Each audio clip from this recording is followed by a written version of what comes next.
Capital, Volume 1. This independent recording by Andrew S. Reitenberg is public domain, both in content and in audio. Chapter 18. Different Formulae for the Rate of Surplus Value. We have seen that the rate of surplus value is represented by the following formulas. 1. Surplus value over variable capital, S over V, equals surplus value over the value of labor power. Or 2. S over V equals surplus labor over necessary labor.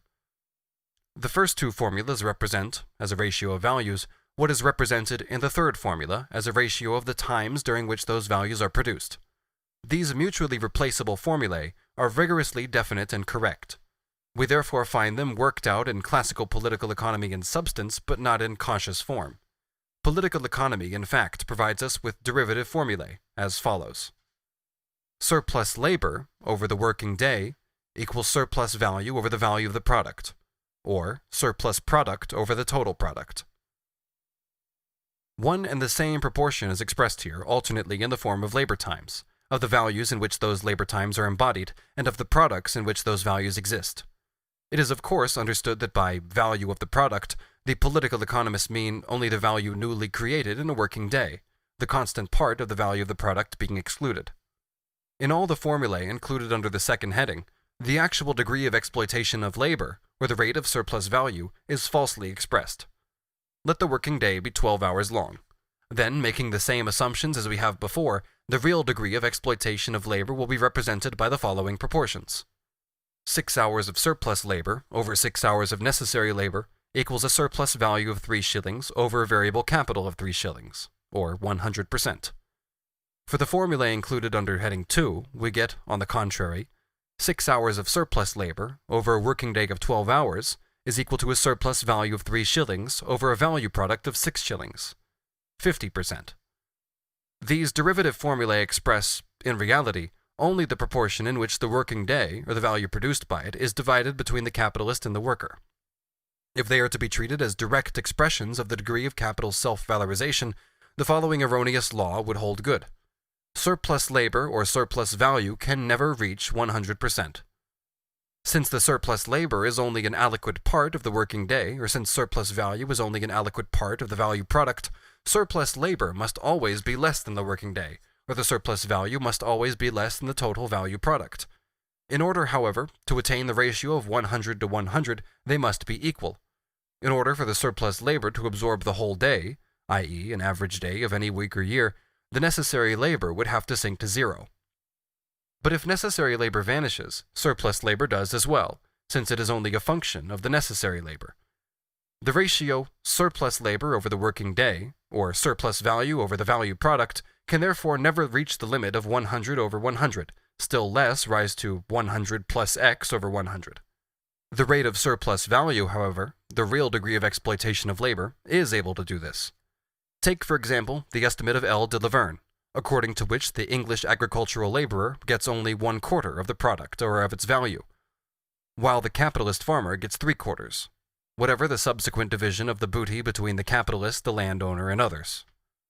On this calculation, the surplus labor of the English agricultural laborer is related to his necessary labor in the ratio of 3 to 1, which gives a rate of exploitation of 300%.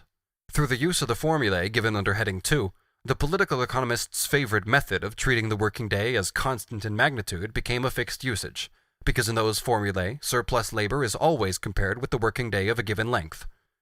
When the political economists treat surplus value and the value of labor power as fractions of the value product, a mode of presentation which arises, by the way, out of the capitalist mode of production itself, and whose significance we shall unearth later on, they conceal the specific character of the capital relation, namely the fact that variable capital is exchanged for living labor power, and that the worker is accordingly excluded from the product. Instead of revealing the capital relation, they show us the false semblance of a relation of association, in which worker and capitalist divide the product in proportion to the different elements which they respectively contribute towards its formation. But in any case, the formulas given under heading 3 can always be reconverted into the original formula. If, for instance, we have surplus labor of 6 hours over a working day of 12 hours, then the necessary labor time is the 12 hours of the working day minus the surplus labor of 6 hours, and we get the following result.